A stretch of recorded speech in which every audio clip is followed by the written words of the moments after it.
Hi, I've recently done a sale that comes to mind whenever people say to me, well, the groups are buying everything. And in reality, as I say to people, they're really not. I know it feels that way, but it's not the case at all. We are still working in a largely independent market where actually more and more sellers are independents and actually more buyers are independents as well, either buying and building their own small little groups, or people who are new entrants, private equity and the like, looking to bolt and build a group as well.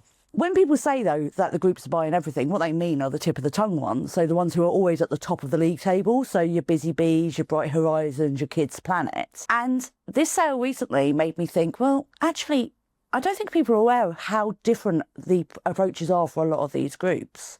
So this particular setting was a setting in Lincolnshire. It was a purpose-built property. It was a huge amount of space for up to 100 children, massive car park, massive outside space, all those boxes that are ticked when you think, what would a group buy?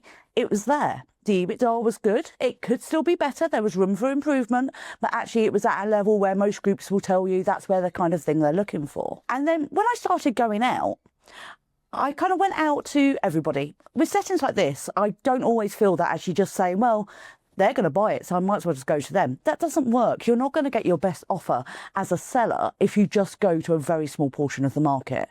So this went out to the whole market and we got a massive, wide range of interest. So yeah, there were some of the big groups, but actually what you had was, you had some independents. It was going to be a stretch for them. Some individuals, first-time buyers, in reality, finance-wise, unless they had a huge amount backing them up, it wasn't going to work. But it appealed to them because actually it's what they visualised when they thought of a day nursery.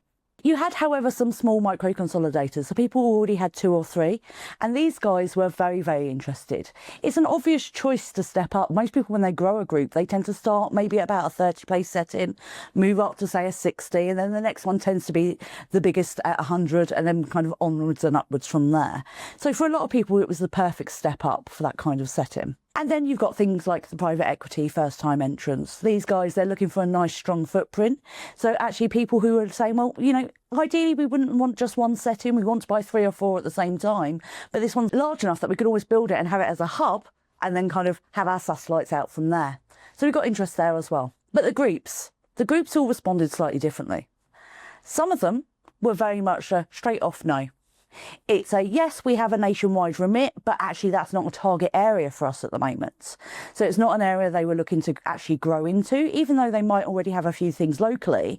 For one reason or another, the target and the focus is on another area. Or it might be that actually it's like, well, I know we've said those kind of numbers work for us, but in reality, that is not as big as we would like at this moment in time. Or actually, do you know what, we just don't want to deal with single sites. Acquisitions wise, it's too much headache to take on one site when we could do the same transaction and take on 4 at the same time. I always have some thoughts about whether that's incredibly short-sighted. Arguably, there is more buyers than ever before at the moment. And actually, when groups really limit themselves like that, what they can do is really miss out on some cracking stock because they're holding out for that perfect 4-setting group with 150k in EBITDA. But that's another matter for another day. You then had some groups who were saying, well, yeah, we like this is great. But actually, while we're telling people we're buying at 5.5, what we're looking to do is really buy at about 4. So it works for us, but not at that price point.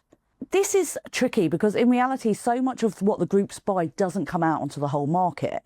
You don't necessarily get to see the comparable data of what they're paying for other settings. So you hear rumours of groups paying as low as 3.5, and you hear rumours of groups paying up to 6, 6.5, 7.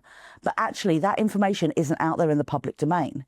So when you're presenting something that you think is going to tickle their boxes, and then they say, I'm not going to buy that, that can actually be really like, well, what are you buying then? And then you've got the groups who go, actually, Joe, what, this works for us. We look at the numbers and it ticks all our boxes. We absolutely love it. We can see what needs to be done here. We can see what we can do here. And we can see what groundwork is there that is really special and brings into our group. This particular setting did finally go to a group. Not one of the top 3, but actually one that's definitely pushing up and trying to get there. And I think you're going to see a lot more of them in the coming years. These guys, they have the private equity money and they are really on a buying stream at the moment. And what they were looking for was good, solid stock to really kind of lay claim to particular areas where they can build out from there. It was a fantastic sale. The great thing about selling to groups is that they tend to be very good at transactions. They have the plan, they know how it all works, and it moves very smoothly. This one was delayed slightly, shock horror. And when I got the phone call, I was a bit like, oh, here we go. And they said, we're really sorry. We're going to have to wait 5 extra days to complete. In the grand scheme of things, that is nothing. Lease went through lovely. No problem whatsoever with the due diligence. No problem whatsoever with all the legals. It was just a wonderful transaction from start to finish. But the key thing about this, the takeaway here is, firstly, when people say the groups are buying everything, no, that's not the case. When you sit there and say this group would want me, firstly, don't be 100% sure. Their buying specs are going to change on a daily basis, and what they're willing to pay for you might differ between this month and next. Don't limit your options as to who you talk to, because actually if you only go to 1 or 2 buyers, you are only ever going to get 1 or 2 offers, and they're not necessarily going to be the best offers that are out there in the market at the moment. So make sure you shop around. As a seller, you've got more choice than ever before. So utilise it. I hope you found that useful. If you have any questions, please do drop them below, and we'll speak soon.